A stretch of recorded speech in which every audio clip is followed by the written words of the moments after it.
Continuamos hoy, amigo oyente, viajando por el libro de Amós y llegamos ahora al capítulo 6. Como ya dijimos anteriormente, el viaje en este autobús bíblico a través de este libro de Amós va a ser un poco incómodo. Él nos habla directamente a donde nosotros estamos. Y a veces hay algunos oyentes que nos dicen que nos hemos acercado demasiado a ellos, pero que continúan escuchando porque piensan que así van a aprender mucho más de la Biblia. Bueno, no somos nosotros los que nos acercamos tanto en ese sentido, sino que estamos sencillamente tratando de decir lo que encontramos aquí, es decir, el dar una interpretación y una aplicación de la palabra de Dios. Consideramos que esa es una tarea que es nuestra. No estamos tratando de elevarnos a alturas inalcanzables de elocuencia y de convencerle a usted que somos buenos oradores. Tampoco estamos tratando de convencerle, amigo oyente, de que somos intelectuales. Quizá ni siquiera tuviéramos éxito si tratáramos cualquiera de esas dos cosas. Pero no estamos interesados en eso. Y llegamos hoy al capítulo 6 de Amós. Y cuando llegamos a este capítulo, es el último capítulo de esta serie en la cual hemos estado desde el mismo comienzo. Los juicios sobre Judá e Israel. Comenzando con el capítulo 7, tenemos luego las visiones del futuro. Y eso nos llevará a través de todo el resto del libro de Amós. Y vamos a avanzar un poco más rápido a través de esa parte de esta profecía. Pero ahora hemos llegado al capítulo 6, y nos encontramos en el último de esta serie de 3 capítulos. En el capítulo 4 usted recordará que encontramos que Dios castigó a Israel en el pasado por sus iniquidades. En el capítulo 5, Dios castigará a Israel en el futuro por sus iniquidades. Y ahora en el capítulo 6, Israel es advertido en el presente, es decir, se refiere al día en que Amós escribió esta parte, y se les advierte que ellos deben apartarse de la iniquidad. Ahora él comienza presentando uno de estos ayes. Él no es un profeta que se especializa en estos ayes. Usted puede encontrarlos en varios de los otros profetas que ya hemos estudiado, y también lo puede ver en el libro de Apocalipsis. Aquí tenemos uno de estos ayes. Y uno de los significados que se le puede dar a esto es el de detenerse, mirar y escuchar, porque aquí tenemos algo que es importante. Es como la palabra pues. Él la utilizó, usted recordará, en el último versículo del capítulo 5. Dijo, os haré, pues, transportar más allá de Damasco. Y esa palabra pues es una palabra muy importante, como ya hemos dicho. Es como esa palabra por tanto. Alguien dijo que su pastor decía que cuando uno llega a la palabra por tanto, o la palabra pues, como la tenemos aquí, uno debe ver por qué está allí. Y creemos que esa es una buena indicación. Ahora esta palabra hay debería captar nuestra atención aquí en el capítulo 6. El versículo 1 entonces dice, ay de los reposados en Sión y de los confiados en el monte de Samaria, los notables y principales entre las naciones, a los cuales acude la casa de Israel. Lo que está sucediendo es que el reino del norte, que se encuentra en gran peligro, entregado al pecado, estaba tomando las cosas con calma. Y esto es algo que ellos estaban diciéndose uno al otro a manera de saludo. Al despedirse, quizá usted recuerde, hace algunos años la gente acostumbraba a decir, bueno, toma las cosas con calma. Ahora en el día de hoy se usa esta frase, que la pases bien. Bueno, creemos que es prácticamente lo mismo, y eso era lo que esta gente estaba diciendo. Y aquí dice, ay de los reposados en Sión. Ellos estaban disfrutando del lujo en medio de la abundancia, y muchas de nuestras naciones están haciendo lo mismo hoy. Nos encontramos en la misma posición, disfrutando de los lujos en un día de mucha abundancia. Y luego él continúa diciendo, y de los confiados en el monte de Samaria. Allí era donde guardaban la bomba atómica. Ellos pensaban que Samaria era la capital del reino del norte, y allí se encontraba uno de los becerros de oro. Acab y Jezabel vivían allí. Allí es donde estaba ese palacio de marfil, y ese era un lugar que tenía que ser defendido. Tenía un muro alrededor de la ciudad, que estaba ubicada en una montaña o en un monte solitario. Había llegado a ser una ciudad muy importante, tanto que cuando los asirios la destruyeron, Herodes la volvió a reedificar. Herodes gustaba de construir bastante. Y notamos que él construyó nuevamente a Palestina. Él edificó a Cesarea, él la construyó de la nada. Pero en Samaria, él volvió a edificarla, porque era una localidad realmente maravillosa. Y con todo este lujo, y por el hecho de que ellos tenían la bomba atómica, se sentían muy seguros. y ellos pensaban que estaban bien protegidos. Es por eso que el profeta dice en el versículo 1, «Ay de los reposados en Sión y de los confinados en el monte de Samaria, los notables y principales entre las naciones, a los cuales acude la casa de Israel». Ellos eran reconocidos en aquel día entre las otras naciones. Ellos pertenecían, por así decirlo, a las Naciones Unidas, y el reino del norte tenía mucho que decir. Así es que ahora Él les dice en el versículo 2 de este capítulo 6 de Amós, «Pasad a Calne y mirad, y de allí id a la gran Hamat. Descended luego a Gad de los filisteos. Ved si son aquellos reinos mejores que estos reinos, si su extensión es mayor que la vuestra». Calne en realidad era una de las ciudades que se encontraba en una de las secciones, en la sección interior del río Tigris y en la parte superior del río Sab. Las ciudades de Nínive y Calne estaban allí, y eso constituía un gran centro, por cierto. Y el profeta dice, «Pasad a Calne y mirad, y de allí id a la gran Hamat». Ahora, Hamat era la ciudad principal en Siria. Nos estamos dirigiendo ahora al sur. Y luego dice, «Descended luego a Gad de los filisteos». Gad se encontraba en el sur. Se encontraba en Fenicia, la ciudad principal de Fenicia, de los filisteos. Y dice, «Ved si son aquellos reinos mejores que estos reinos, si su extensión es mayor que la vuestra». Es decir, vayan a ver, vayan a observar esas otras naciones. ¿Por qué piensan ustedes que son superiores a esas naciones? Ustedes no son superiores. Ustedes tienen los mismos pecados que ellos tienen. Y la responsabilidad de ustedes es aún mayor. Ellos no tienen una revelación de Dios, pero ustedes sí la tienen. Ahora él menciona aquí 3 pecados nacionales de la nación. Y estos son los 3 pecados que hicieron caer al reino del norte. También provocaron la caída del reino del sur. Esto fue lo que hizo caer a Babilonia, a Egipto, fue lo que hizo caer a Grecia y a Roma, y eso es lo que ha hecho caer a grandes naciones de este mundo. Esta es la razón por la cual naciones que eran de primera categoría ahora han llegado a ocupar un lugar secundario. Así es que estos 3 pecados son pecados nacionales, y son pecados que Dios juzgará cuando Él juzga a estas naciones. El pecado número 1 que encontramos lo vemos en el versículo 4. Pero antes creemos que es necesario leer el versículo 3, donde dice, «Oh vosotros que dilatáis el día malo y acercáis la silla de iniquidad». Es decir, ellos dicen, «Sí, un día viene, pero no está cerca. No es necesario preocuparse por eso». Y usted recuerda que eso fue lo que Ezequías le dijo a Isaías cuando éste le dijo que se acercaba un juicio sobre el reino del sur, que ellos iban a ser llevados a la cautividad. Y Ezequías preguntó si sería en su día. Isaías le dijo, «No, no será en tu día». Y aún Ezequías, quien era un gran rey, dijo, «Bueno, entonces está bien». Gran cantidad de nosotros hemos pasado a nuestros nietos una deuda y naciones que tienen problemas hoy. Cuando uno tiene algún hijo, se preocupa por los días en que ese niño va a vivir en esta tierra. Pero cuando ese niño ya crece y se desarrolla, ya no se preocupa uno tanto como antes. Pero entonces comienza uno a preocuparse por los nietos y por el mundo en el cual les toca vivir a ellos. El día malo se acerca, amigo oyente. Ahora, ¿cuáles son los 3 pecados que destruyen una nación? El número 1 es el que vemos en el versículo 4 de este capítulo 6 de Amós, donde dice, «Duermen en camas de marfil y reposan sobre sus lechos, y comen los corderos del rebaño y los novillos de en medio del engordadero». Aquí se mencionan 2 pecados en realidad, el sexo y la glotonería. Esos son pecados de la carne, y los hemos llamado en nuestras notas como glotonería. Y quisiéramos cambiar esto y llamarlos pecados de la carne, de glotonería y sexo.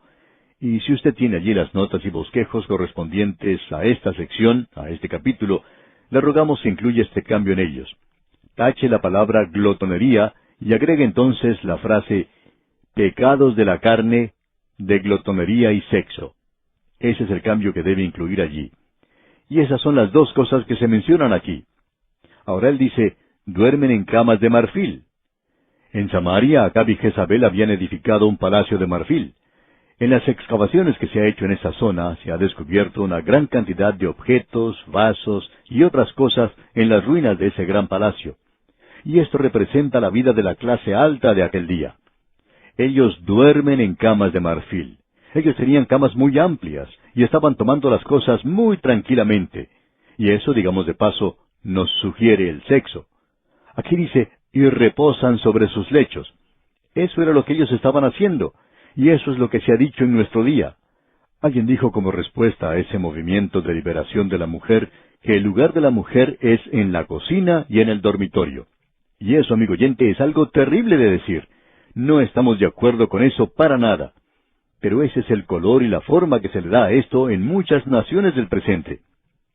Ahora podríamos citar una cosa después de la otra aquí, pero no vamos a entrar en detalle. Solamente vamos a destacar algo que apareció en una revista muy popular, donde se presentaba el cuadro de la capital de una gran nación. Esto ocurrió hace ya varios años, y hablaba en cuanto a la vida social que tenía lugar en esa capital. Era una época cuando todos se reunían y hablaban de quién saldría con la esposa de quién, y quién era infiel a su esposa. Hablaban de la borrachera del día anterior, y era sorprendente leer esto en esa clase de revista. Como dijimos, ocurrió hace ya varios años, pero nos preguntamos lo que puede ser eso en el día de hoy. No se menciona allí un partido político, sino que se indica que toda la gente que ha llegado a ese lugar se entrega a esa clase de cosas. Pensamos que quizás se presta más atención al sexo en estas grandes capitales que a cualquier otro problema que usted y yo tengamos en el presente. Cuando uno ve a estos legisladores en la televisión, aparecen como personas bastante serias, muy sobrias, pero cuando uno observa su vida social, entonces podemos ver que es muy diferente.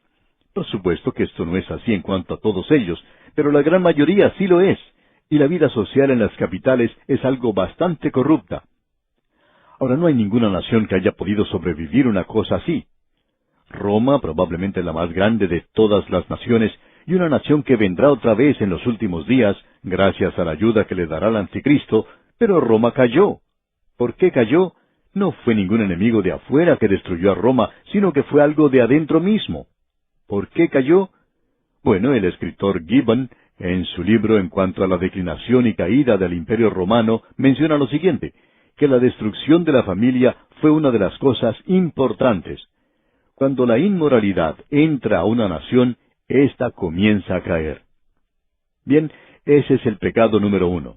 El número 2 lo encontramos en el versículo 5, donde leemos, gorjean al son de la flauta e inventan instrumentos musicales, como David. En aquellos días aparecían muchas composiciones y estilos nuevos. Quizá usted piensa que los estilos nuevos son realmente nuevos en nuestros días. Sin embargo, esta gente ya los tenían en aquella época. La música y el carácter de la música pueden destruir a una nación. Y amigo oyente, según creemos nosotros, ya hemos llegado a ese punto. Quizá al hablar así parecemos chapados a la antigua, y tal vez recibamos muchos comentarios y cartas en contra de esto, diciendo que nosotros no marchamos al son del tiempo, que somos anticuados. Bueno, amigo oyente, quizá usted también nos diga que no sabemos nada en cuanto a la música, y probablemente tenga algo de razón, pero estamos seguros de si nos gusta una cosa o si no nos gusta. Y hay muchas cosas que escuchamos hoy que no nos gustan en realidad y sencillamente no las escuchamos. Ahora aquí dice, gorjean al son de la flauta. La música ya no se usaba como se usaba en los días de David. David era un genio, y su música era para alabar y glorificar a Dios. Ahora esta gente también tenía genio en su día, pero ellos no estaban escribiendo música para alabar y glorificar a Dios, sino que era algo que apartaba a la gente de Dios y de la adoración a Dios. La tercera indicación la encontramos en el versículo 6 de este capítulo 6 de Amós, donde leemos, beben vino en tazones y se ungen con los ungüentos más preciosos, y no se afligen por el quebrantamiento de José. Note usted, beben vino en tazones, no en pequeños vasos, sino en tazas. Ellos en realidad eran alcohólicos. Esta gente bebía vino en tazones, y se ungían con los ungüentos más preciosos. En aquellos días se prestaba mucha atención al asunto de qué desodorante o antiperspirante usaba uno. Y lo mencionamos porque se menciona muchas veces en la radio y la televisión hoy. En aquel día esto era algo bastante importante, que la gente utilizara el ungüento apropiado y la clase apropiada de desodorante. Pero era la embriaguez lo que estaba destruyendo a la nación. Bien, estos eran los 3 pecados. Y ahora no vamos a repasarlos. Ya lo hemos dicho anteriormente. La embriaguez es algo que está destruyendo nuestra nación y la suya también, amigo oyente, en el día de hoy, como también otros pecados. Y no podemos escapar a las consecuencias de esto. Y esto está llegando a ser algo realmente alarmante. Por ejemplo, se informa que en una nación de 250 millones de habitantes hay 9 millones de alcohólicos.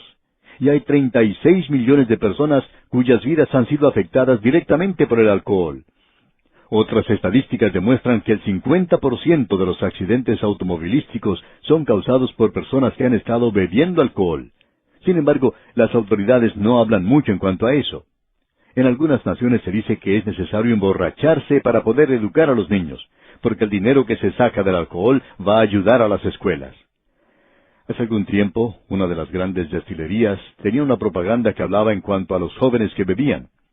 Esta gente decía que ellos estaban preocupados porque los jóvenes bebían bebidas alcohólicas. Y en su propaganda decían, los adolescentes, especialmente cuando se encuentran en grupo, son tentados muy a menudo a hacer cosas que quizá no hagan de suyo propio, como el beber un trago, cuando saben que no lo deben hacer. Y nosotros estamos muy preocupados en cuanto a este problema. Imagínese, amigo oyente, una compañía que está produciendo el licor nos dice a usted y a mí que ellos están muy preocupados porque está sucediendo esto entre los jóvenes. Pues bien, amigo oyente, ¿por qué entonces no dejan de hacer el licor? ¿Por qué no abandonan esa tarea y entonces pueden demostrar que en realidad sí se están preocupando por los jóvenes y que esas ideas que tienen en cuanto al beber no son cosas tan buenas y maduras como dicen? Ahora, ¿cuáles son algunas de esas ideas que demuestran madurez en cuanto al beber? Bueno, esta gente quiere que la gente que ya ha crecido beba sus licores, porque eso dice que demuestra madurez. Eso es lo que ellos tienen en mente. Por supuesto que ellos no están tratando de abolir las bebidas alcohólicas. Esto va en contra de su propio negocio. Hay un poema traducido del inglés que quisiéramos leer antes de finalizar nuestro estudio de hoy. Se titula No es asunto de nadie. No es asunto de nadie lo que bebo. No me importa tampoco lo que piensa mi vecino, ni tampoco cuántas leyes deciden aprobar. Yo le digo al mundo que tomaré mi vaso. La libertad de un hombre no puede ser limitada. Mi derecho a beber no se debe molestar. Así es que él bebió a pesar de la ley y del hombre. Luego subió a su automóvil, aceleró fuertemente y partió. Fue por la carretera de aquí para allá, tomó las curvas a gran velocidad, con ojos nublados y sonrisa borracha. De pronto se estrelló contra otro automóvil que trataba de pasar. Hubo un ruido, un grito y vidrios rotos. El otro carro quedó volcado a poca distancia de la ciudad. El hombre salió, pero su esposa quedó atrapada, y él necesitaba la ayuda del borracho, quien estaba sentado como por allá en un mundo aparte. Él vio las llamas y escuchó el lamento de la mujer atrapada, pero estaba muy borracho para salvar esa vida, quitando ese carro de sobre esa esposa. El carro se quemó y una madre murió, mientras el esposo lloraba y su hijito gritaba, y el borracho sentado allí al lado inmóvil.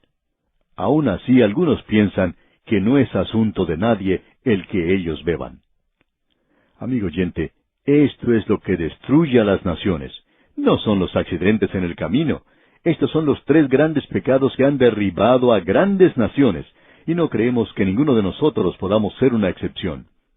Eso es suficiente como para quebrantar el corazón de cualquier persona, cuando uno ve lo que sucede en una gran nación y cuando uno trata de explicar cosas como estas, diciendo que ya somos civilizados, que hoy tenemos una nueva moralidad, ya hemos crecido, ya nos hemos librado de esas ideas puritanas. De paso, digamos que los puritanos y los peregrinos fueron quienes fundaron una gran nación. Ahora somos nosotros las personas sofisticadas que decimos ser y vamos a continuar en un camino que nos lleva a la destrucción. Amigo oyente, debemos decir que el mensaje de Amós se cumplió en su día.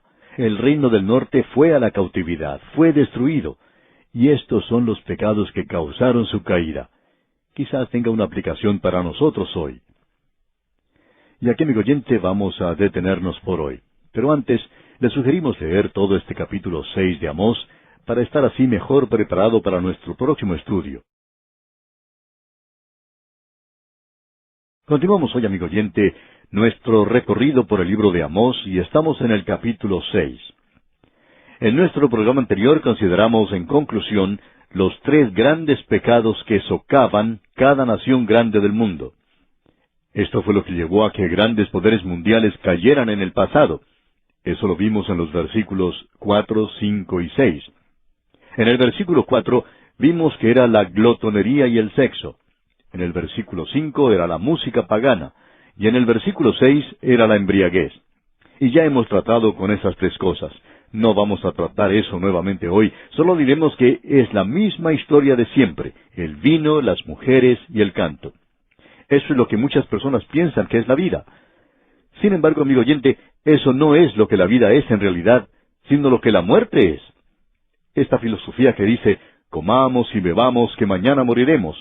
O esa otra filosofía que dice que hay que recoger las flores mientras uno puede. Llegará el día cuando uno no pueda hacer eso. Es decir, que uno no pueda satisfacerse a sí mismo. Pero si el hombre analiza lo que ocurrió con las naciones, puede descubrir que esto no lleva a una gran riqueza, sino que es un callejón sin salida, con el énfasis en los muertos. Lleva a la muerte de las personas, así como de las naciones. Y esto revela algo que es muy interesante, que el corazón es uno de los órganos más sobresalientes y destacados que Dios ha colocado en el cuerpo humano. De paso, digamos que es un órgano muy pequeño. Pero, amigo oyente, usted puede colocar al mundo entero dentro de él. Y cuando usted hace eso, entonces usted ni siquiera puede llegar a llenar el corazón. Algo sobresaliente, ¿no le parece? Pues bien, continuamos hoy en nuestro estudio y vamos a comenzar la lectura en el versículo 7 de este capítulo 6 de Amós. Estamos en esta sección donde Israel es amonestado a que se aparte de la iniquidad. Y la razón, por supuesto, es que eso va a llevar a la destrucción de la nación. Y Amós dice algo muy destacado en el versículo 7 de este capítulo 6 de su profecía. Dice, por tanto, ahora irán a la cabeza de los que van a cautividad, y se acercará el duelo de los que se entregan a los placeres. Ahora, esta es una declaración destacada, y debido a esos tres grandes pecados, él dice, por tanto. Y como ya hemos dicho en una ocasión anterior, uno debe investigar por qué se encuentra esta expresión en algunas partes de la Biblia. Y aquí, por tanto, nos lleva a esta gran declaración de Amós que dice que el reino del norte irá a la cautividad primero. Y esa es la dirección en la que ellos se están dirigiendo. Y estaban avanzando rápidamente, por cierto. Ellos estaban más cerca del cautiverio de lo que se imaginaban. Ahora, en el versículo 8 de este capítulo 6 de Amós leemos, Jehová el Señor juró por sí mismo, Jehová Dios de los ejércitos ha dicho, abomino la grandeza de Jacob y aborrezco sus palacios, y entregaré al enemigo la ciudad y cuanto hay en ella. Dios aborrecía todo esto.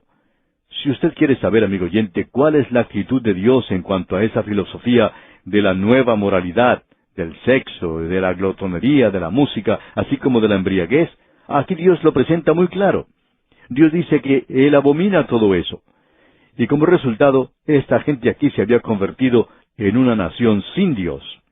Estas cosas le apartan a uno de Dios y no le llevan a uno a Dios de ninguna manera. Y en el versículo 9 leemos, y acontecerá que si 10 hombres quedaran en una casa, morirán.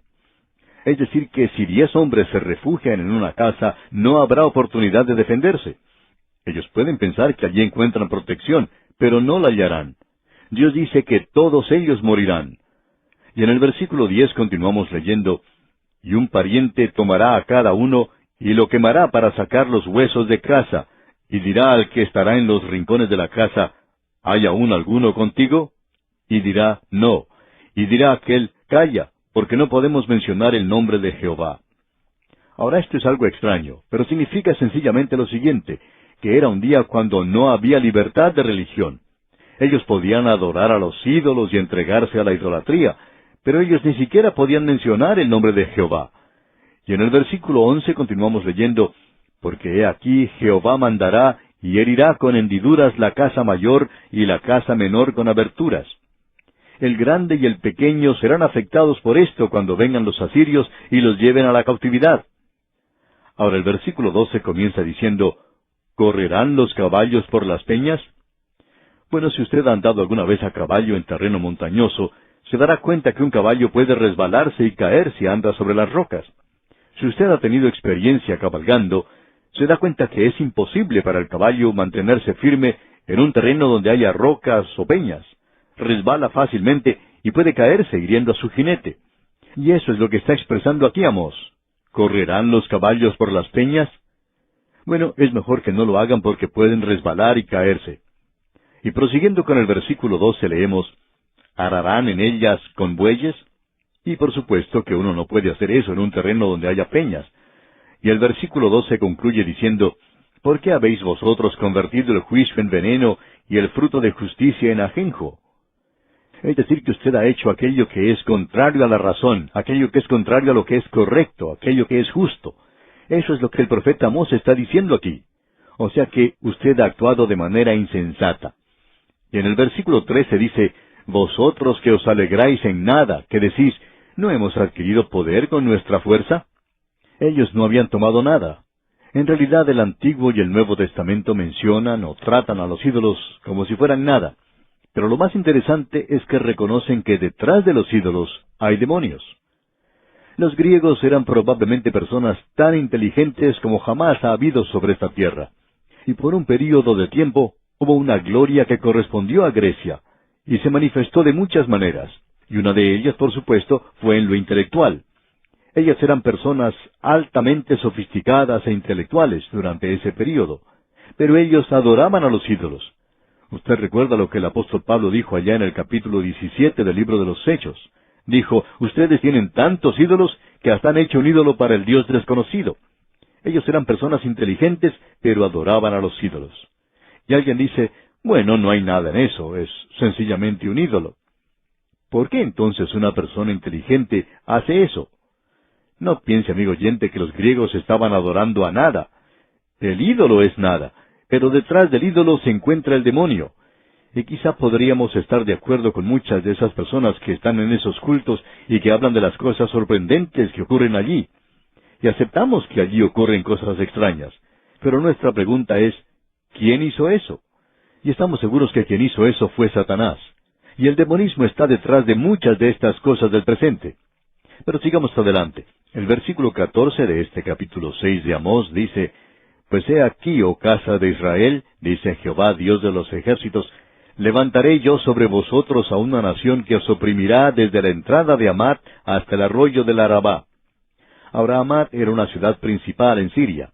Y el arroyo Arabá es, por supuesto, ese río que está del otro lado del río Jordán. Es un río que fluye hacia el Mar Muerto. Así es que lo que Dios está diciendo es que el enemigo está avanzando contra ellos por toda la tierra. Ese enemigo se estaba aproximando desde el norte. Y ese enemigo no era Ben-Hadad de Siria, sino el rey de Asiria. Él se llevó a esta gente a la cautividad. Llegamos ahora a una nueva división en este libro de Amós. Es la última división, y esa es la tercera división principal que tenemos en este libro. Aquí debemos ver las visiones del futuro. Esto se encuentra en los capítulos 7 al 9. Creemos que estas visiones que tenemos aquí son algo realmente sorprendente. Esto nos revela que aunque este profeta Amós era un predicador de campo, podríamos llamarlo un campesino, él podía, sin embargo, elevarse a alturas indecibles. Algunas de las visiones que el Señor le dio a él son algo realmente sorprendente. Al llegar ahora al capítulo 7, vemos que la primera visión en los primeros 3 versículos es una visión de langostas. Para comenzar, leamos el versículo 1 de este capítulo 7.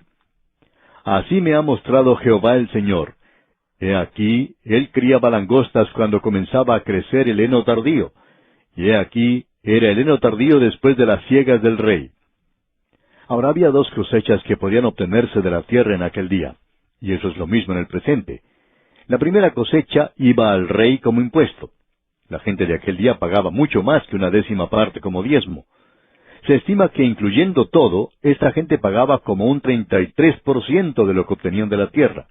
Y aquí podemos ver esto como un ejemplo. Después que el rey obtuvo su parte, vino una plaga de langostas y obtuvieron la suya. Así es que no quedó nada para la gente que en realidad había hecho el trabajo. Este es un juicio que debía haberles sacudido a ellos y despertado. Y el versículo 2 dice, y aconteció que cuando acabó de comer la hierba de la tierra, yo dije, Señor Jehová, perdona ahora, ¿quién levantará a Jacob? Porque es pequeño. Es decir, ya hemos sido reducido mucho. Tú ya nos has derribado, y esto ahora nos ha debilitado mucho, y no vamos a poder soportarlo. Y él clama a Dios para que les perdone y los ayude. Y notemos que Dios aún es paciente con ellos. En el versículo 3 dice, se arrepintió Jehová de esto. No será, dijo Jehová. El Señor dice, bueno, no voy a hacerlo. No voy a debilitarles a ustedes demasiado. Así es que les dio una buena cosecha. Les libró de las langostas. Entonces uno pensaría que la gente regresaría ahora a Dios, ya que a causa de su tierna misericordia, ellos podrían regresar a Él. Pero no fue así. Notemos ahora que tenemos una visión de fuego. Eso lo encontramos en los versículos 4 al 6. Hay muchas personas que opinan que el fuego aquí representa una sequía, y estamos dispuestos a decir también que una sequía puede ir junto con esto. En algunas zonas, cuando hay mucha sequía, comienzan a incendiarse los pastos y los árboles secos. En muchos casos los incendios no son provocados, por así decirlo, por la naturaleza, sino que son colocados por descuido de personas que arrojan cigarrillos encendidos y así provocan grandes incendios. Pero a pesar de esto, aquí evidentemente el incendio ha sido causado por una sequía. Pero lo que en realidad causó el daño, la destrucción, fue el fuego, y creemos que Él lo presenta aquí de una manera muy clara. Leamos estos versículos 4 al 6 de este capítulo 7 de Amós. Jehová el Señor me mostró así: He aquí, Jehová el Señor llamaba para juzgar con fuego, y consumió un gran abismo, y consumió una parte de la tierra. Y dije: Señor Jehová, cesa ahora. ¿Quién levantará a Jacob? Porque es pequeño. Se arrepintió Jehová de esto. No será esto tampoco, dijo Jehová el Señor. Y aparentemente Él envió lluvia, y se apagaron los incendios y el fuego. Y nuevamente Dios les escuchó. Cuando dice que Dios se arrepintió, es a causa de las oraciones de la gente. Dios tiene un corazón tierno. Él no hace estas cosas hasta consumirlos a todos. Lo terrible hoy, amigo oyente, al rechazar a Cristo y perderse eternamente, es el hecho de que usted tiene que hacer eso contra un Dios que tiene un corazón tierno, que muestra misericordia y quien le ama a usted. Y el pecado contra eso es algo realmente terrible, tremendo, algo que es muy común en la hora presente. Luego tenemos otra visión en los versículos 7 al 9, donde se nos habla de una plomada de albañil. El versículo 7 dice: Me enseñó así: He aquí el Señor estaba sobre un muro hecho a plomo, y en su mano una plomada de albañil. Uno puede encontrar esto en muchos lugares en la palabra de Dios. Como ejemplo, vamos a mencionar lo que dice el profeta Jeremías en el capítulo 31, versículos 38 y 39. Dice él: He aquí que vienen días, dice Jehová, que la ciudad será edificada a Jehová desde la torre de Ananeel hasta la puerta del ángulo, y saldrá más allá el cordel de la medida, y podemos decir aquí la plomada de albañil, delante de él, sobre el collado de Gareb, y rodeará a Goa. También encontraremos esto cuando nos toque estudiar el libro de Apocalipsis, y también lo podemos ver en el libro de Zacarías. Y cada vez que se presenta esta visión, eso indica que Dios se está preparando para juzgar, es decir, que Él está midiendo ahora. En el libro de Daniel se indica que alguien fue puesto en balanza y ha sido hallado falto. Y Dios comienza a medir ya sea por el largo o por el peso. Cuando esto sucede, amigo oyente, se puede estar seguro de que Él tiene juicio en mente. Ahora los versículos 8 y 9 de este capítulo 7 de Amós dicen: Jehová entonces me dijo: ¿Qué ves, Amós? Y dije: Una plomada de albañil. Y el Señor dijo: He aquí yo pongo plomada de albañil en medio de mi pueblo Israel, no lo toleraré más. Los lugares altos de Isaac serán destruidos, y los santuarios de Israel serán asolados, y me levantaré con espada sobre la casa de Jeroboam. O sea que Dios dice que Jeroboam no tendrá paz. El principio de Dios es: no habrá paz, dice mi Dios, para el impío. Y Jeroboam no va a tener paz. Esta es pues la visión de la plomada de albañil. Ahora aquí tenemos intercalado aquel pequeño interludio histórico que es muy personal y que nos presentó Amós al comienzo. Hablamos de esto cuando comenzamos nuestro estudio de este libro. Y esto corresponde muy bien a la historia que se nos presenta ahora. Leamos los versículos 10 y 11 de este capítulo 7 de Amós. Entonces el sacerdote Amasías de Betel envió a decir a Jeroboam, rey de Israel: Amós se ha levantado contra ti en medio de la casa de Israel.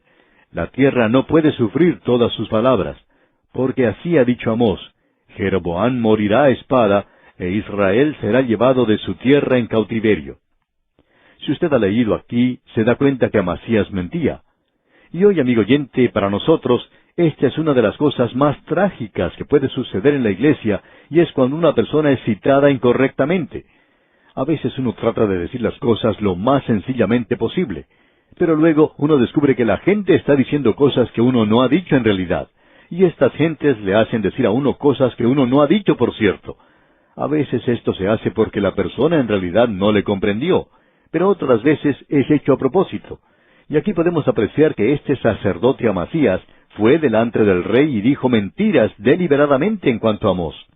Amós no dijo que Jeroboam iba a perecer a espada, porque esto no era cierto. Él dijo, y me levantaré con espada sobre la casa de Jeroboam, lo que indica que iba a venir una guerra. Y eso sucedió así, y ellos fueron finalmente llevados cautivos a Asiria. Y luego este predicador liberal, porque él era eso, este sacerdote aquí que tenía su trabajo en el altar del becerro de oro, él vino a hablar con Amós y ya hemos visto eso. Él le insultó allí. Él trató de llamarle a él ignorante. Y nos gustaría ver cuáles fueron los libros que escribió ese Amasías. Ante nosotros tenemos uno que ya ha durado 2500 años y fue escrito por Amós. Sin embargo, él le llama a este profeta un campesino ignorante. Él le dijo a Amós que no era capaz de hablar bien en el santuario del rey. Allí querían escuchar palabras suaves y dulces y complacientes. Allí no se quería ofender a nadie. Y como ya hemos visto, Amós tiene una respuesta para él, y lo hace de manera apropiada y demuestra que es una persona de carácter moderado. Él no era una persona que se dedicaba a profetizar fanáticamente. Él dice, bueno, yo sé que no soy profeta, ni estoy diciendo que lo soy. Yo nunca fui al seminario de ustedes. Yo soy simplemente un boyero y recojo los frutos silvestres. Ahora el Señor me tomó y Él me dijo lo que debía decir, y es por eso que estoy aquí. Amigo oyente, cuando un hombre tiene esa clase de confianza, por cierto que demuestra confianza, y eso es lo que vemos aquí. Y Amós ahora va a presentar la declaración más poderosa que él ha presentado. Pero vamos a tener que esperar hasta nuestro próximo programa, amigo oyente, para ver qué fue lo que dijo. Continuamos hoy, amigo oyente, nuestro viaje por el libro de Amós, y vamos a ver lo que dice el último versículo del capítulo 7. Nos encontramos en la última división de este libro, donde tenemos visiones del futuro. Y este era un pequeño interludio histórico que se incluyó en esta porción.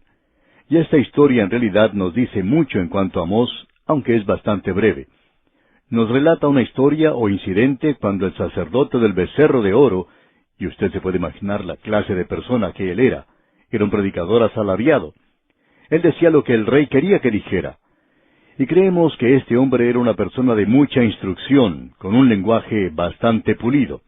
Y estamos seguros que era uno de estos hombres que gustaba alabar a todo el mundo, que no le gustaba golpear el púlpito para nada. Él era una de esas personas que gusta entretener, que tiene mucho carisma, como decimos. Una persona muy atractiva en muchas maneras. Ahora no creemos que Amós fuera una persona desgarbada, de ninguna manera, pero él era un hombre de campo y no había recibido mucha instrucción. Sin embargo, creemos que era un tremendo predicador. Y este sacerdote Amasías era el presidente del comité del púlpito, y él fue al rey y le mintió en cuanto a Amós. Luego él viene donde Amós, y en la primera parte del versículo 12 de este capítulo 7 dice, y Amasías dijo a Amós, vidente, vete, huye a tierra de Judá. En otras palabras, sal de esta tierra, no queremos verte más. Tú has estado hablando en el santuario del rey, y después de todo, tú no estás preparado para eso. Tú no eres el predicador de calibre para ocupar ese púlpito allí. Bueno, creemos que usted está de acuerdo con nosotros, si ha estado siguiendo lo que hemos dicho anteriormente. Creemos que estamos completamente de acuerdo en que Amós era completamente capaz de ocupar ese púlpito, y él era un gran predicador de Dios. Y esta gente sabía que cuando ellos le escuchaban hablar, estaban recibiendo la palabra de Dios. Y es siempre una ayuda y un consuelo para la gente cuando ellos tienen un pastor que está dando la palabra de Dios, cuando ellos saben que están recibiendo la palabra de Dios. Y es algo realmente importante en nuestros días. Así es que esta gente le hablaba de esta manera a Amós. Y queremos que usted note, amigo oyente, que Amós era una persona muy reservada. Él no es un fanático, él no es un extremista. Él confiesa sencillamente y dice, yo no soy profeta, yo reconozco eso. Yo nunca he ido a un seminario, ni siquiera soy hijo de profeta. Soy del campo, soy un muchacho campesino, no tengo ninguna clase de antecedentes. Soy un boyero, alguien que recoge frutos silvestres, pero el Señor me tomó, y un día cuando yo estaba siguiendo al rebaño, el Señor me dijo que fuera a profetizar a su pueblo Israel. Y amigo oyente, Opinamos que un hombre tiene que estar bien seguro que él ha recibido el llamado de Dios si va a entrar al ministerio. Si hay alguna duda en su mente, él no debe entrar al ministerio. A veces hay personas que dicen que si uno no puede hacer ninguna otra cosa, entonces puede dedicarse a ser predicador. Pues, amigo oyente, no nos agrada eso, porque hay muchos que están haciendo esto y que podrían haber hecho alguna otra cosa. Y quizá lo hubieran hecho mejor, lo hubieran preferido. Lo importante es que Dios le ha llamado. Y si Dios le ha llamado, amigo oyente, entonces no debemos permitir que nadie ni nada se interponga en el camino. Ahora él presenta una profecía, y él tiene una profecía para Amasías. Amigo oyente, lo que él tiene que decir es bastante fuerte. A veces escuchamos a personas que dicen que nosotros aquí hablamos de manera demasiado dura, cuando nos referimos a ciertas personas, o a ciertos grupos, o a ciertas iglesias. Sin embargo, no estamos en contra de ninguna de ellas. Podemos decir sinceramente que no tenemos nada en contra de nadie. Lo único que estamos tratando de hacer es decir lo que la palabra de Dios dice. Pero hay personas que dicen que uno, como cristiano, debe decir cosas buenas y dulces. Uno no tiene que decir cosas que sean duras y fuertes, que hagan daño a los demás. Es algo que tiene que tener amor siempre. Amor, amor, amor. Bueno, amigo oyente, usted debe escuchar lo que Amós le dice ahora al hermano Amasías. Escucha lo que dice el versículo 16 del capítulo 7 de Amós. Ahora pues, oye palabra de Jehová. Tú dices, no profetices contra Israel, ni hables contra la casa de Isaac. Y luego él continúa diciendo, por tanto, así ha dicho Jehová. Lo que él dice aquí es que tiene palabra de parte de Dios para este hombre Amasías. Y escuche lo que él dice en este versículo 17. Por tanto, así ha dicho Jehová. Tu mujer será ramera en medio de la ciudad, y tus hijos y tus hijas caerán a espada, y tu tierra será repartida por suertes, y tú morirás en tierra inmunda, e Israel será llevado cautivo lejos de su tierra. Amigo oyente, esta es una profecía bastante perturbadora, por cierto. Es una profecía bastante dura. Y lo sobresaliente de esto es que es una profecía cierta, porque cuando Asiria bajó contra ellos, esto fue exactamente lo que ocurrió con las mujeres. Hicieron de ellas rameras, y los hijos y las hijas eran destruidos, y aquellos que no lo eran fueron llevados a la cautividad. Y este viejo sacerdote de Baal, del becerro de oro, fue llevado a la cautividad de Asiria. Y estamos seguros de que, en su lecho de muerte, este sacerdote podría haber dicho lo mismo que dijo el cardenal Wolsey, quien sirvió al rey Enrique VIII, y quien si no hubiera enfermado y hubiera muerto, habría sido llevado a la torre y le hubieran cortado la cabeza. Pero él trató de una manera muy indirecta, muy tenue de decirle al rey lo que la palabra de Dios tenía que decir. Y como resultado, este hombre, en su lecho de muerte, dijo, «Ah, si solo hubiera servido a mi Dios como servía a mi rey, no estaría donde estoy ahora». Estamos seguros que Amasías podría haber dicho eso. Ahora, amigo oyente, si nosotros no presentamos la palabra de Dios como debe presentarse, es decir, aquellos que somos llamados al ministerio hoy, no tenemos ninguna razón para señalar a aquellos que están en lugares de autoridad en nuestros países y decirles que son personas que están llevando a la nación a la ruina. Queremos decir esto a nuestros amigos del ministerio hoy, que si usted no está presentando la palabra de Dios, no hay ninguna otra persona que sea tan traidora como usted en esta tierra. Si usted ha sido llamado a ser un ministro, es para ser un ministro de la palabra de Dios. Y usted tiene que dar eso en el presente. Y si usted no lo está haciendo, entonces usted es un traidor a la causa de Cristo. Amigo oyente, esto es algo también bastante duro. Estamos seguros que algunos nos van a escribir en cuanto a esto, pero nosotros estamos interesados en cartas, así es que esperamos que lo hagan. Bien, llegamos ahora al capítulo 8 de Amós, y aquí tenemos otra de las visiones. Esta visión ocupa todo el capítulo 8, y es una visión de un canastillo de fruto de verano. Esta es la cuarta visión, y es importante que comprendamos el significado de esto. Creemos que puede ayudarnos a la interpretación de pasajes que vendrán más adelante, especialmente cosas que nuestro Señor Jesucristo dice. El primer versículo, pues, de este capítulo 8 de Amós dice, «Así me ha mostrado Jehová el Señor. He aquí un canastillo de fruta de verano». Hay mucho que se puede decir en cuanto a una canastilla de frutas de verano. Esto es algo que nos agrada mucho, toda clase de frutas, por cierto. Nos gusta comer la fruta cuando está fresca, cuando es sabrosa. Esto es algo realmente delicioso. No hay nada que sea más atractivo que un canastillo de fruta de verano. Pero este canastillo de frutas de verano tiene un mensaje. En primer lugar, representa una cosecha. Representa que el árbol ya no está produciendo fruto. El árbol puede producir frutas por un tiempo, pero luego llega la época de la cosecha y después de eso ya no vale la pena ir a buscar nada allí porque no encontrará nada. Las ramas están desnudas, ya no hay ningún fruto en ese árbol, ya ha pasado la cosecha. Y allí no se encontrará nada hasta cuando venga el fruto del año siguiente. Y el canastillo de frutas de verano nos habla de aquello que es delicioso. Pero también nos habla del final de la cosecha, nos habla del hecho de que eso puede echarse a perder rápidamente. El autor de estos estudios bíblicos, el Dr. J. Vernon McGee, contaba que en cierta ocasión, una misionera que venía de Sudamérica a visitarlo a él y a su esposa, después de la Segunda Guerra Mundial, partió del oriente en dirección a California, en la costa occidental de los Estados Unidos. Ella escribió indicando que llegaría tal y cual día, pero cuando ella llegó a la ciudad de Chicago, se encontró que era difícil poder conseguir o mantener la reservación que tenía en el tren. Descubrió que no podía subir otra vez al tren. Ella quería subir, pero los militares tenían prioridad y ellos ocuparon todos los asientos del tren y no había lugar para ella. Así es que ella envió un cable diciéndole al Dr. McGee que no podía llegar en el día indicado, sino que quizá lo haría una semana más tarde. Ahora los esposos McGee habían preparado una habitación para esta misionera y habían buscado frutas que habían colocado en un canastillo en la habitación para ella. Cuando recibieron la noticia de que ella no podía llegar en la fecha indicada, lo único que hicieron fue cerrar la puerta de la habitación que habían preparado, y se olvidaron en cuanto al canastillo de frutas. Luego, cuando pasó una semana y llegó el momento cuando ella iba a llegar a la casa, entonces abrieron esa habitación y se dieron cuenta que allí había algo que no era muy agradable. El olor de esa canastilla de fruta que se había echado a perder era algo realmente intolerable. Y amigo oyente, hay un mensaje en este canastillo de fruta de verano. Y qué ilustración más dramática la que nos va a presentar aquí el profeta Amós. No hemos concluido todavía porque en el versículo 2 de este capítulo 8 leemos, y dijo, ¿qué ves, Amós? Y respondí, un canastillo de fruta de verano. Y me dijo Jehová, ha venido el fin sobre mi pueblo Israel, no lo toleraré más. Usted se ha dado cuenta, amigo oyente, que en estas visiones Dios cambia su forma de pensar una y otra vez. Él no quería destruirlo.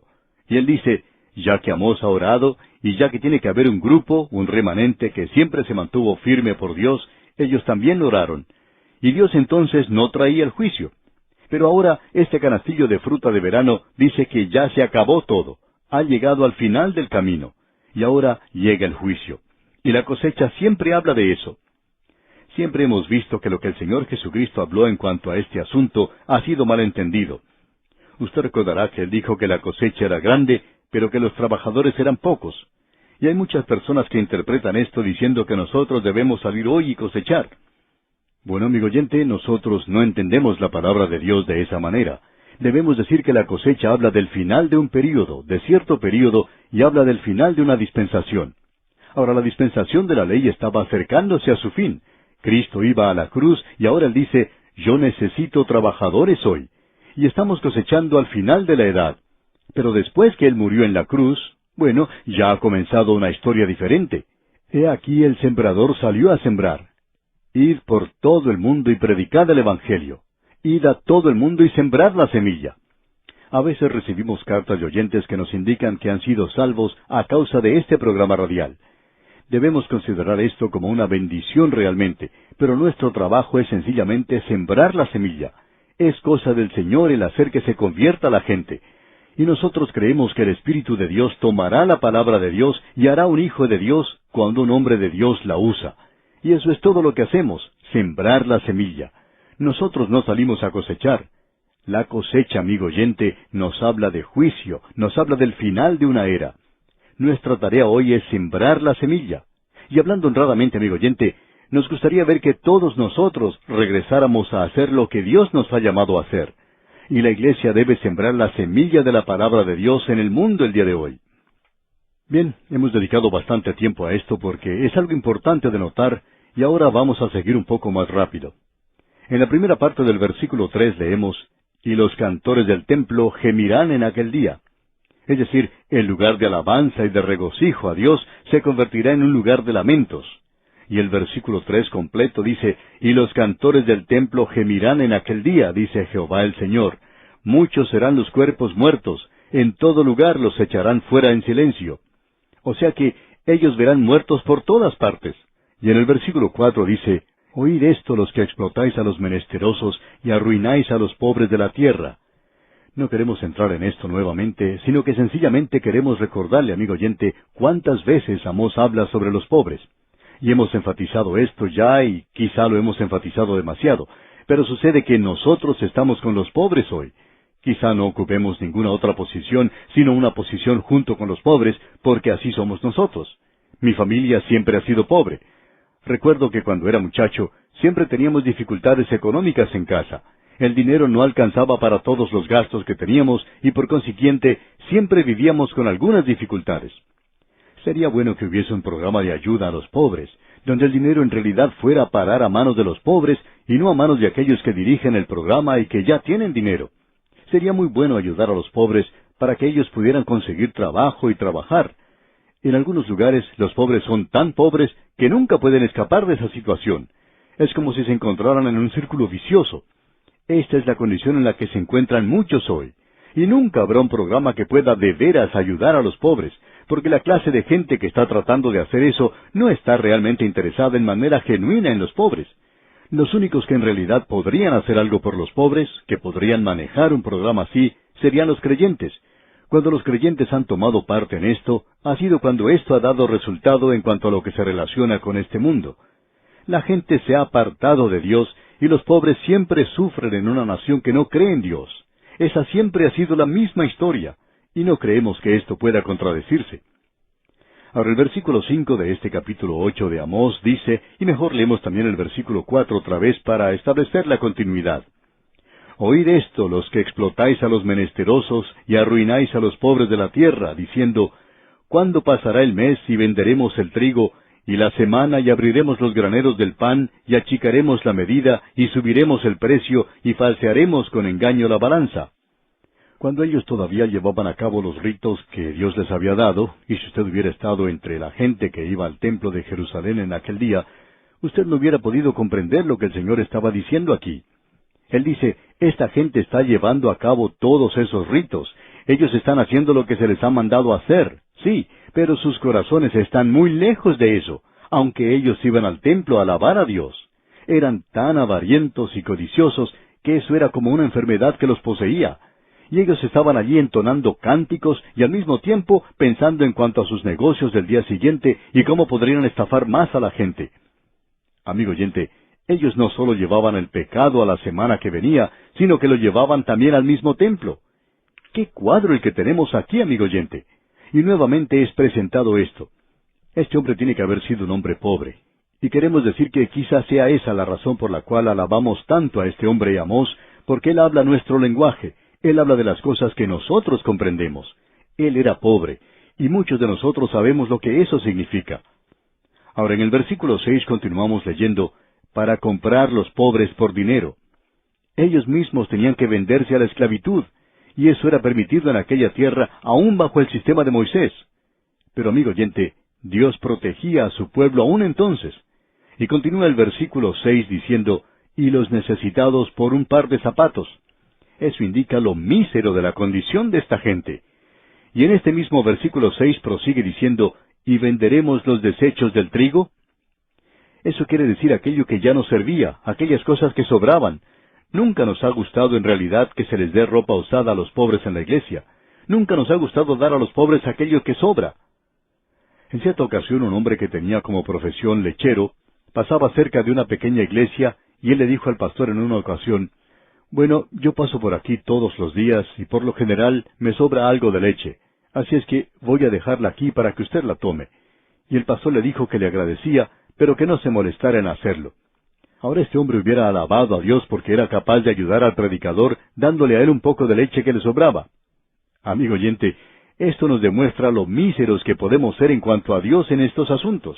Y eso era exactamente lo que estaba ocurriendo a esta gente en aquel día. Y amigo oyente, Dios notaba eso. No crea usted que fue un accidente que el Señor Jesucristo se sentara aquel día a observar a la gente cómo daba en el templo. Alguien dirá, bueno, ese era asunto suyo. Y por cierto que lo era, amigo oyente.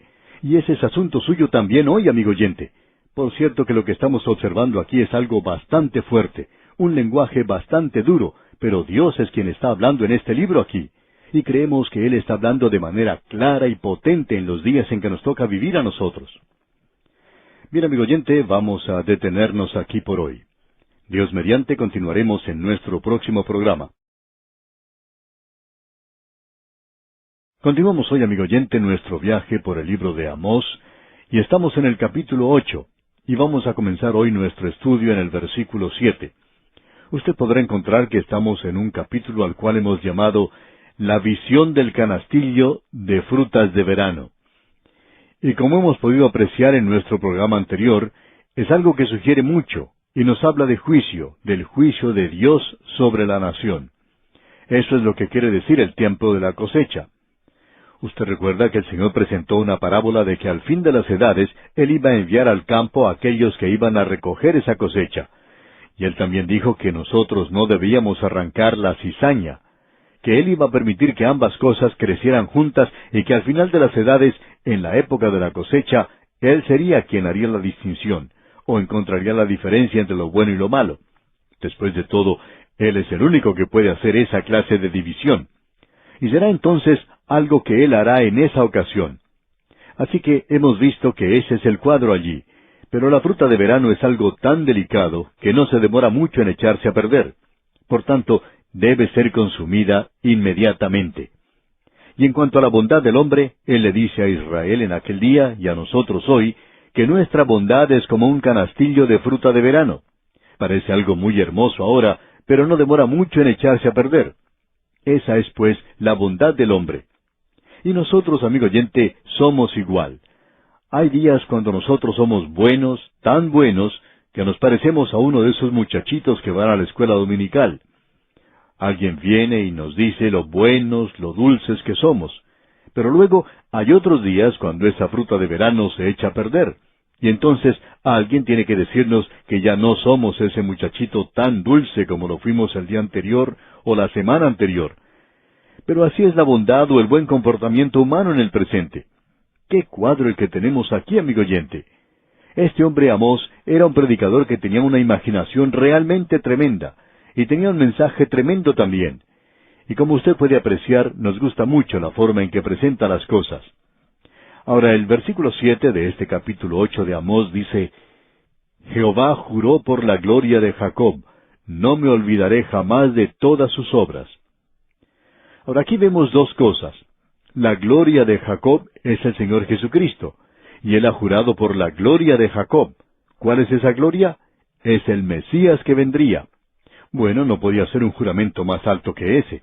Y aquí dice, no me olvidaré jamás de todas sus obras.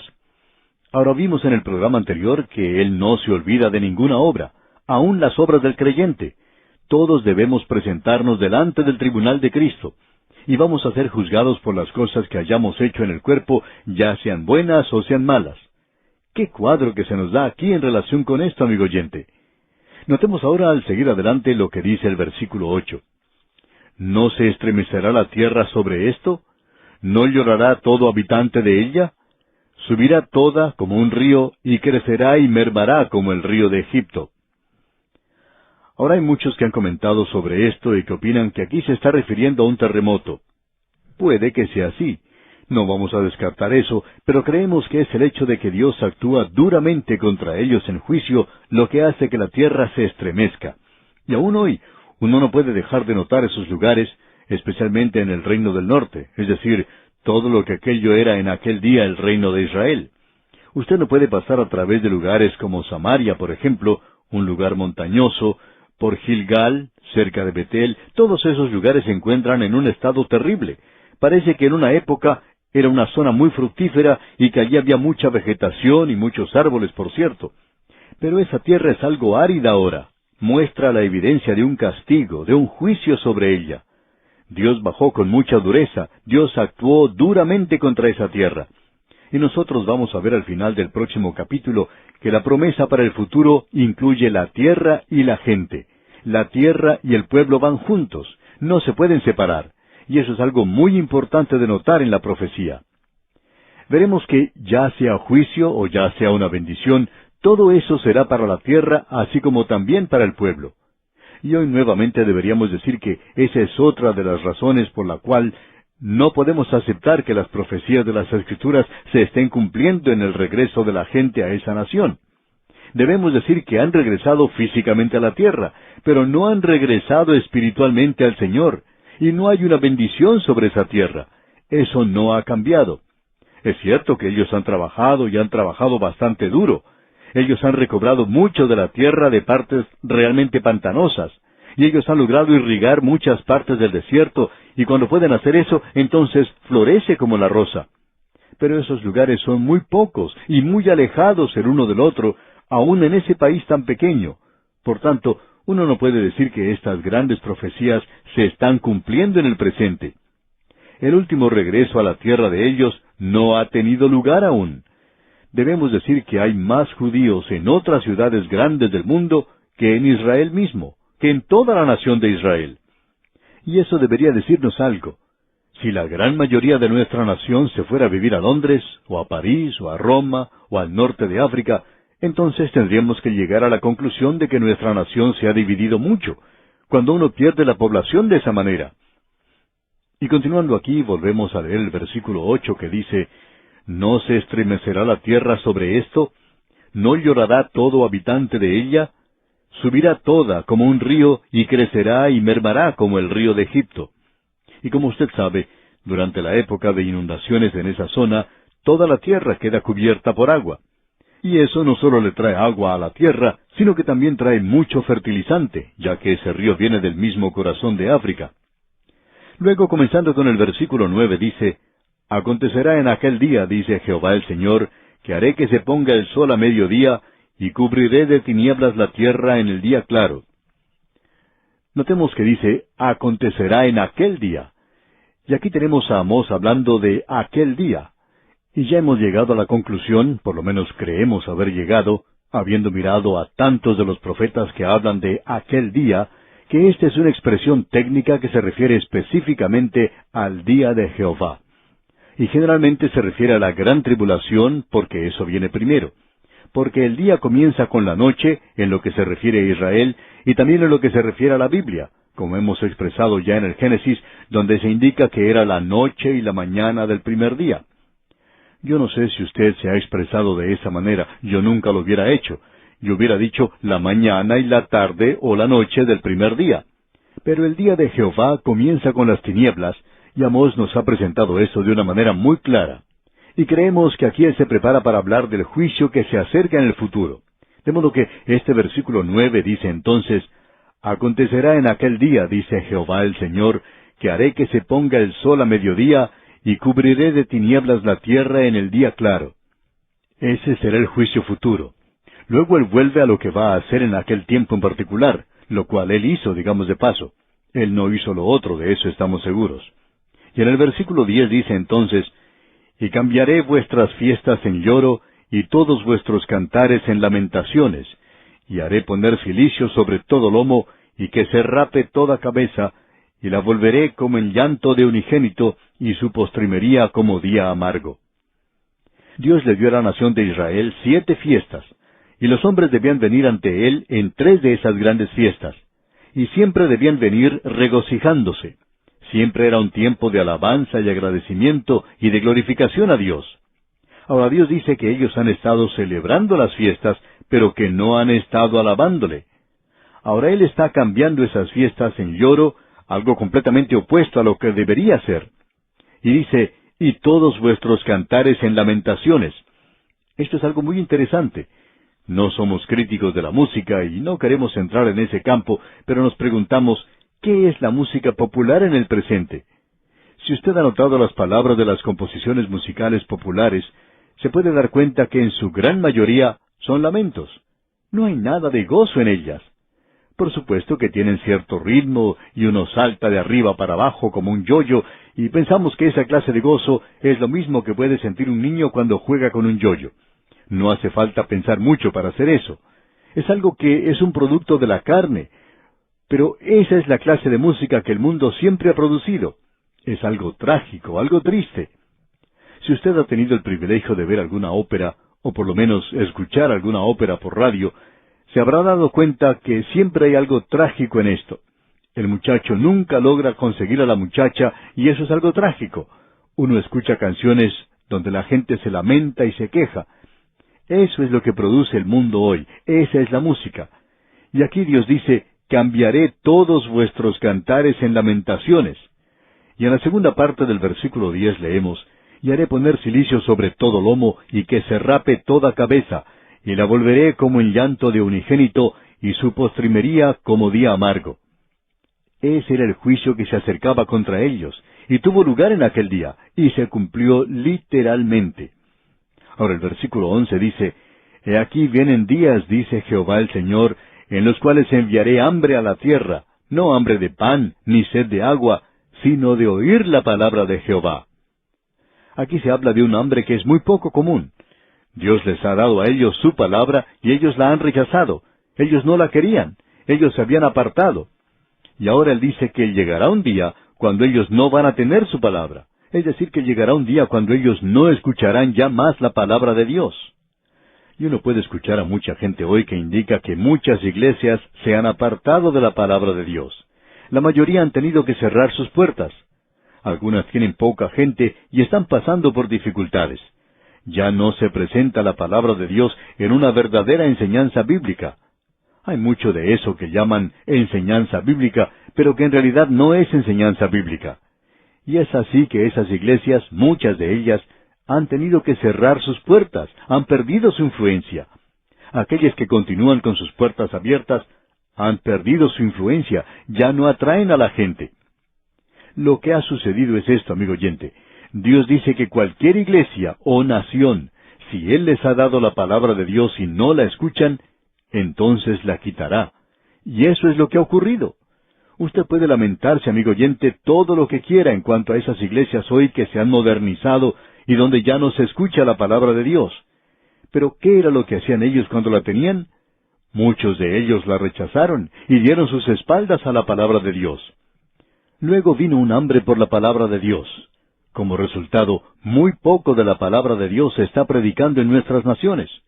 Puede ser que haya una Biblia en las habitaciones de muchos hoteles y puede ser que un buen número de personas tenga la Biblia. Pero, ¿quién la está estudiando en realidad? ¿Quién la está leyendo? ¿Quién la está creyendo? Esto es lo importante. Creemos que estamos comenzando a ver el hambre de la palabra de Dios en nuestras naciones. Y ahora, el versículo 12 de este capítulo 8 de Amós dice, E irán errantes de mar a mar, desde el norte hasta el oriente discurrirán buscando palabra de Jehová, y no la hallarán. El Señor me ha dado el privilegio y la oportunidad de viajar por varios países de América Latina, y siempre he encontrado comunidades donde nunca ha habido estudios bíblicos. La enseñanza bíblica es algo completamente nuevo para muchas personas. ¿Por qué? El hambre ya se ha establecido en nuestras naciones, y creemos, aunque apelamos a una minoría entre la minoría, es decir, apelamos a los creyentes, pero ¿cuántos creyentes hoy realmente desean estudiar la palabra de Dios? Así es que apelamos a una minoría entre la minoría. Pero creemos que lo más importante que podemos hacer hoy es predicar la palabra de Dios.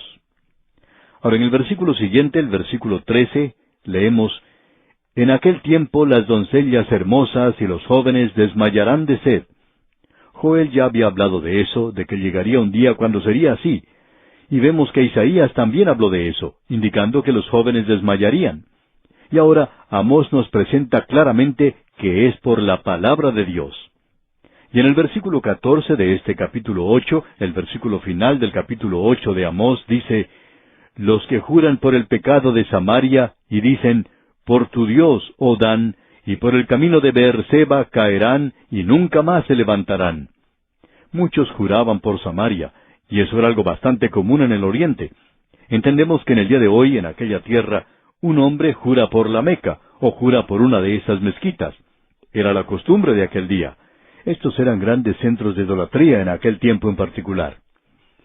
Y así llegamos ahora al último capítulo de Amós, el capítulo 9, y en el primer versículo de este capítulo 9 leemos, Vi al Señor que estaba sobre el altar, y dijo, Derriba el capitel, y estremezcanse las puertas, y hazlos pedazos sobre la cabeza de todos.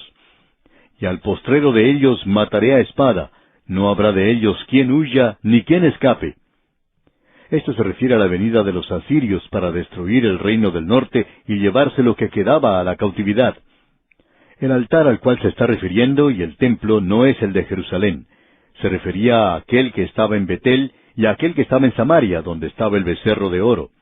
Ese templo iba a ser derribado de manera repentina, de manera tal que la gente que buscaba refugio allí iba a ser atrapada allí mismo. Ellos iban a perecer en el templo, ya que habían ido a buscar refugio allí.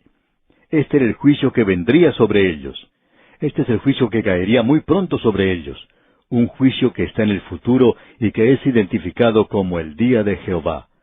Creemos que esto es lo que el Señor Jesucristo quiso decir cuando Él habló de lo mismo, y Él llamó a esto el período de la gran tribulación que vendría sobre esta tierra. En el próximo programa, Dios mediante, vamos a analizar este último capítulo de Amós. Vamos a ver que por primera vez Él mira hacia el futuro y presenta una perspectiva gloriosa en el futuro. Así es que, aún en ese día tan oscuro, Amós no era pesimista.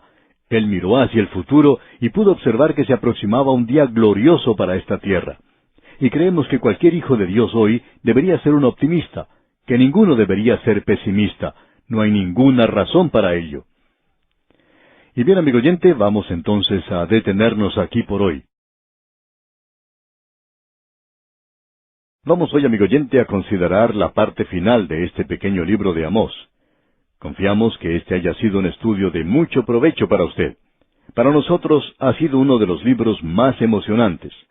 Y quisiéramos comenzar diciendo algo que dejamos pendiente, digamos, en el capítulo 8, porque consideramos esto de suma importancia.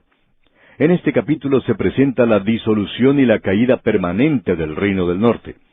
La gente va a ir a la cautividad y no regresará jamás a esa tierra como la nación de Israel, es decir, como el reino del norte de Israel.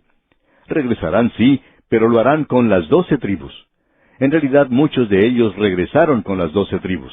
A veces hablamos de las 10 tribus perdidas, pero no están perdidas, amigo oyente, sino que han sido esparcidas a través del mundo, como veremos al entrar en el capítulo siguiente. Usted recordará que Amós dijo lo siguiente allá en los versículos 13 y 14 del capítulo 8.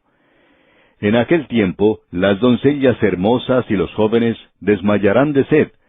Los que juran por el pecado de Samaria y dicen, por tu Dios, oh Dan, y por el camino de Beerseba, caerán y nunca más se levantarán. Amós ya había presentado claramente esto en el versículo 2 del capítulo 5, donde dijo, cayó la Virgen de Israel, y no podrá levantarse ya más. Fue dejada sobre su tierra, no hay quien la levante. Así es que el reino del norte no regresó nunca al norte como Israel. Cuando ellos regresaron, lo hicieron como una nación. Esa es la razón por la cual algunas personas piensan, y creemos que equivocadamente, que había 10 tribus perdidas. Ellas habían sido esparcidas a través del mundo. Muchos de ellos regresaron después de 70 años de cautividad. Ellos se habían entregado a la idolatría y juraban diciendo, por tu Dios, oh Dan, y por el camino de Beerseba. Y eso se refiere a los ídolos. Ahora usted recuerda que el apóstol Pablo dijo que un ídolo era nada. Él llama a un ídolo nada. Y no es nada sino sencillamente una estatua en figura de algo, hecha de barro, o de yeso, o de madera, o de hierro, o lo que sea, que ni oye, ni ve, ni entiende. Y eso, por supuesto, es nada en lo que se refiere a la adoración de Dios. Y esta gente se había entregado a la idolatría, y esa es la razón por la cual van a la cautividad y no van a regresar. Luego entramos al capítulo 9, y aquí se nos presenta en los primeros 10 versículos una visión de la dispersión mundial. Y luego en la última parte, en los versículos 9 al 11, tenemos una visión mundial de reunión y restauración del reino del Señor. Esto lo vamos a poder estudiar hoy. Ahora, en nuestro encuentro anterior, observamos lo que decía el versículo 1, y este era un pronunciamiento continuo de juicio sobre los templos que habían sido construidos allí. Había también un templo de Baal en Samaria y un templo del becerro de oro en Betel. Cuando la nación fue rodeada por los ejércitos de Asiria, la gente buscaba refugio en estos templos, y Dios traía juicio sobre ellos en esos lugares, hasta tal punto que esos templos eran destruidos tan repentinamente, aparentemente por el enemigo, que cuando los templos caían, y se nos dice que se derribaba el capitel y caía sobre ellos, la gente no podía salir y muchos murieron en esa ocasión. Ellos no podían escapar. Y aquellos que pudieron huir fueron llevados a la cautividad por los asirios. Ahora aquí tenemos una declaración bastante fuerte y significativa. Encontramos que esta declaración se menciona varias veces en los profetas. El versículo 2 dice, «Aunque cavasen hasta el Seol, de allá los tomará mi mano, y aunque subieren hasta el cielo, de allá los haré descender». Esta es en realidad una declaración muy terrible. Aquí podemos notar el terror de los malvados, y hay dos cosas que causan el terror de los impíos, si ellos piensan en esto de alguna manera. La mayoría de ellos tratan de borrar esto de sus mentes. Ellos han sufrido, por así decirlo, un lavado cerebral en esta sociedad liberal en la que vivimos. Pero hay dos cosas que traen terror al corazón de los impíos, y son la omnipresencia de Dios y la inmutabilidad de Dios. Aquí tenemos la omnipresencia de Dios, es decir, que Dios está en todas partes. Uno ni siquiera puede ir a la muerte y escaparse de Él. Y luego tenemos la inmutabilidad de Dios, que significa que nunca cambia. Él no cambia nunca. Él es igual. Jesucristo es el mismo ayer, hoy y por siempre. Ahora, estas dos grandes verdades son de mucho consuelo para los hijos de Dios, pero son un terror para los impíos. Esto es lo que se quiere decir aquí. La omnipresencia de Dios para el Hijo de Dios. Bueno, el Señor Jesucristo dijo, «Nunca te abandonaré ni te dejaré». Esto es algo maravilloso, ¿no le parece?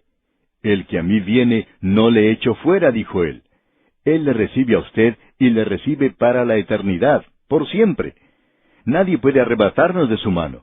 Si usted está en su mano, usted está muy cerca de Él. Él también utiliza ese cuadro de la vid y los pámpanos. Ahora uno no puede acercarse mucho más a una vid que esto, el de ser un pámpano. El pámpano crece en la misma vid, así es que la omnipresencia de Dios es el consuelo para el Hijo de Dios. Pero para el impío, la omnipresencia de Dios es algo terrible. Hay muchas personas que se suicidan en nuestros días. Ellos dicen que quieren escapar de todo, quieren huir de esta vida.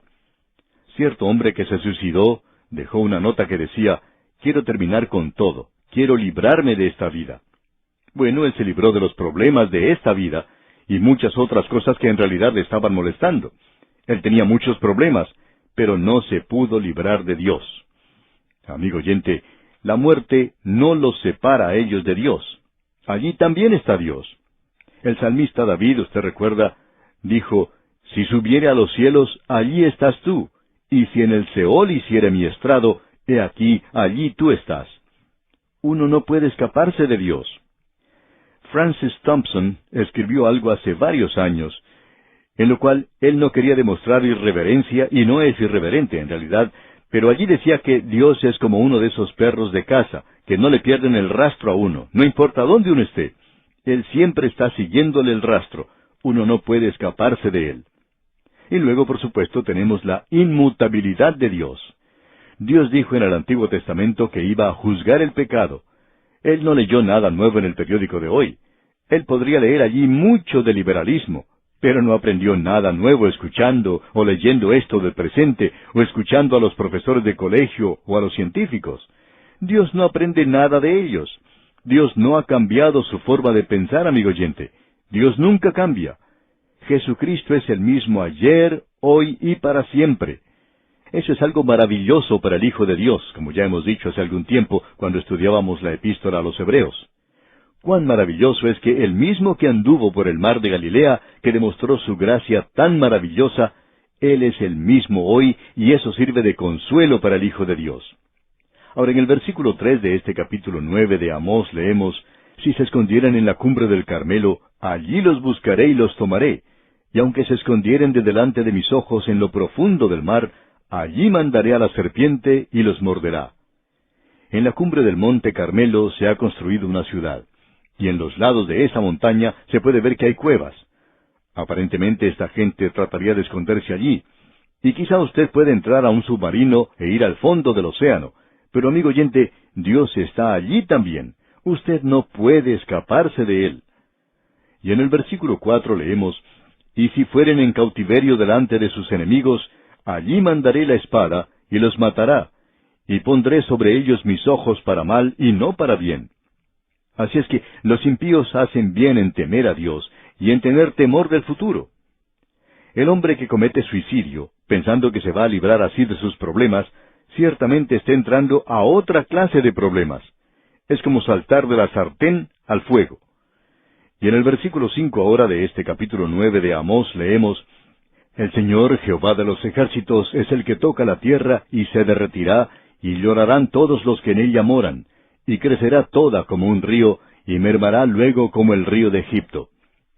No creemos que usted pueda pasar por esa tierra sin darse cuenta que la tierra donde fluía leche y miel, aun con toda la irrigación que se está haciendo en el presente, no es hoy una tierra de leche y miel. Está muy lejos de ser eso. Sobre esa tierra ha caído el juicio de Dios. Cierto matrimonio judío quería radicarse en Israel, y fueron a una de estas ciudades para comprar un apartamento para poder jubilarse allí permanentemente. Pero ellos pensaban que solamente podrían pasar una parte del tiempo en ese lugar. El hombre decía que aunque habían comprado ese apartamento y que querían ayudar a la gente, a su propia gente en esa tierra, nunca esperaban utilizarlo, porque no creían que esa era la tierra que la Biblia dice que es, y no lo es en realidad. Pero por supuesto, él no había leído en cuanto al juicio sobre la tierra que se menciona aquí en el libro de Amós. Ahora el versículo 6 de este capítulo 9 de Amós dice: Él edificó en el cielo sus cámaras, y ha establecido su expansión sobre la tierra. Él llama las aguas del mar, y sobre la faz de la tierra las derrama. Jehová es su nombre. ¿Y quién va a hacer eso? Bueno, amigo oyente, vamos a decirle quién lo va a hacer. Es el Creador, el Dios omnipotente. Él no solo es el Dios omnipresente, sino que también es el Dios omnipotente. Y no solo eso, pero cuando uno sigue leyendo, uno tiene la impresión de que el escritor está tratando de decir que todo en la naturaleza obedece a Dios. Lo único en la creación de Dios que no le obedece es el hombre, ese pequeño hombre. Imagínese, este pequeño hombre. Más allá tenemos al sol, la luna y esas grandes y tremendas galaxias. Y todo eso, toda esta creación está obedeciendo a Dios. Estas cosas tan grandes le obedecen, y ellas tienen ciertas leyes que seguir. Pero el pequeño hombre, ese hombrecito tan pequeño, se rebela contra Dios. Ahora en el versículo 7 tenemos una declaración bastante extraña de la Biblia, algo realmente maravilloso. Allí dice: Hijos de Israel, ¿no me sois vosotros como hijos de etíopes? Dice Jehová. ¿No hice yo subir a Israel de la tierra de Egipto, y a los filisteos de Caftor, y de Kir a los arameos? Dios quería hacerles ver cuánto les amaba. Y entonces les dice: yo les amo a ustedes tanto como amo a los etíopes. Hace muchos años ya, Mussolini se apoderó de Etiopía, y por supuesto su control de esa tierra no fue algo permanente. Pero es algo muy interesante, aunque no podemos entrar en detalle sobre las profecías en cuanto a Etiopía, pero es sorprendente el lugar o la parte que Etiopía tiene en el programa de Dios para el futuro. Creemos que la mayoría de nosotros pensamos que no es de mucha importancia, pero Dios dice que es de mucha importancia para Él. Ahora en el versículo 8 de este capítulo 9 de Amós leemos: He aquí los ojos de Jehová el Señor están contra el reino pecador, y yo lo asolaré de la faz de la tierra, mas no destruiré del todo la casa de Jacob, dice Jehová. Dios dice que la nación se ha acabado ya, pero que el pueblo no. Dios dice que no los destruirá. Y en el versículo 9 continúa diciendo: Porque he aquí yo mandaré, y haré que la casa de Israel sea zarandeada entre todas las naciones, como se zarandea el grano en una criba, y no cae un granito en la tierra. Si usted quiere saber en realidad dónde se encuentran las 10 tribus perdidas en el presente, debemos informarle, amigo oyente, que se encuentran esparcidas a través de todo el mundo, y que ellas no están perdidas en lo que se refiere a Dios. Dios dice que Él no perderá a ninguno de ellos.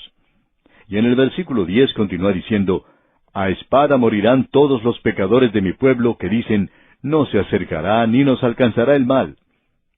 ¿Qué es lo que se dice en cuanto a los pecadores? Que ellos van a morir. Dios juzgará a quienes no se vuelvan a Él. Y uno tiene la misma analogía en la iglesia en el día de hoy. No todos los miembros de la iglesia son salvos. Y espero que usted esté de acuerdo con eso, amigo oyente. Si usted ha observado las iglesias, se dará cuenta fácilmente que no todos son miembros salvos. Pero esta gente es miembro de la iglesia. Y el apóstol Pablo dice que no todo Israel es Israel. No todo, solamente las personas individualmente lo son. Llegamos ahora a una parte maravillosa en este libro, es decir, una parte optimista. Ya hemos pasado la época de juicio, de la gran tribulación. Escucha ahora lo que dice el versículo 11 de este capítulo 9 de Amós. En aquel día yo levantaré el tabernáculo caído de David, y cerraré sus portillos, y levantaré sus ruinas, y lo edificaré como en el tiempo pasado. Si usted quiere seguir esto, puede ver lo que dice Santiago allá en el capítulo 15 de los Hechos. Él cita esto, y él dice que Dios hoy está llamando a un pueblo para sí de entre los gentiles, para su nombre. Pero dice que después Él levantará el tabernáculo de David, y luego todos los gentiles verán al Señor. Es decir, que Él está hablando del reino, algo que está aún en el futuro. Luego en el versículo 12 leemos, para que aquellos sobre los cuales es invocado mi nombre posean el resto de Edom, y a todas las naciones, dice Jehová, que hace esto. Hay muchas naciones que van a entrar en el milenio. Y en el versículo 13 continuamos leyendo, He aquí vienen días, dice Jehová, en el que ara alcanzará al segador, y el pisador de las uvas al que lleve la simiente, y los montes destilarán mosto, y todos los collados se derretirán. Ya hemos dicho esto antes, y aquí tenemos pruebas de ello, que cuando la gente está siendo bendecida, toda la tierra es bendecida. Y cuando la tierra es bendecida, la gente también está siendo bendecida. Esa tierra y esa gente pertenecen una a la otra. Y uno no puede separarlas. Dios dice de una manera muy clara que cuando Él los haga regresar a su tierra, esa tierra será nuevamente la tierra donde fluya leche y miel. Y eso no está ocurriendo en el presente. Así es que, aunque algunos han regresado en el presente a la tierra, no han regresado aún a Dios. El versículo 14 de este capítulo 9 de Amós nos dice, Y traeré del cautiverio a mi pueblo Israel, y edificarán ellos las ciudades asoladas, y las habitarán. Plantarán viñas, y beberán el vino de ellas, y harán huertos, y comerán el fruto de ellos. Dios va a restaurarlos a la tierra, pero no como una nación separada de la nación de Judá. Ellos están juntos, y creemos que están mezclados en todo el mundo en el presente. Esa idea tan popular de que Gran Bretaña y los Estados Unidos son las 10 tribus perdidas, es una total contradicción a la palabra de Dios. Dios dice, haré que la casa de Israel sea zarandeada entre todas las naciones. ¿Ha hecho Él esto o no lo ha hecho? Bueno, si fuera solamente Inglaterra y los Estados Unidos, las 10 tribus entonces no estarían en todas partes del mundo. Y por cierto que hay muchos radicados en los Estados Unidos y Gran Bretaña, pero no son las 10 tribus perdidas. Las 10 tribus perdidas han sido zarandeadas, pero van a regresar. Y los versículos 14 y 15 dicen, Y traeré del cautiverio a mi pueblo Israel, y edificarán ellos las ciudades asoladas, y las habitarán. Plantarán viñas, y beberán el vino de ellas, y harán huertos, y comerán el fruto de ellos. Pues los plantaré sobre su tierra, y nunca más serán arrancados de su tierra que yo les di, ha dicho Jehová, Dios tuyo. Estas son las cosas que Dios ha dicho que Él va a hacer. Él va a restaurar la dinastía de David. ¿Quién cree usted que será el rey? Pues el hijo de David, llamado Jesús, nacido en Belén de la casa y del linaje de David, Él va a reinar. Usted podrá observar que Israel ocupará su lugar en las naciones del mundo. Ya no tendrá que ir a las Naciones Unidas como rogando por ayuda, y tampoco tendrá que poner barreras a los árabes, sino que será una nación que va a ser bendecida de Dios, y que ocupará un lugar entre las naciones del mundo. Habrá una conversión de las naciones del mundo. El día más grande de salvación ya ha tenido lugar antes que la iglesia haya arribado aquí. Mire a la ciudad de Nínive. Sin embargo, el día más grande para este mundo está todavía en el futuro, después que parta la iglesia de aquí. También tenemos que la tierra va a ser bendecida cuando Dios haga regresar a su pueblo allí. Pero en el presente, esa tierra se encuentra bajo la maldición de Dios. Y ellos van a reedificar las ciudades y van a quedarse allí permanentemente. Esa es la creencia de varios expositores bíblicos que son muy destacados. que la nación de Israel quizá tenga que salir de esa tierra nuevamente antes que llegue el tiempo del fin. Bueno, esto es algo para pensar. Y con esto llegamos a la conclusión de nuestro estudio de este libro de Amós, y lo dejamos aunque no nos gusta hacerlo.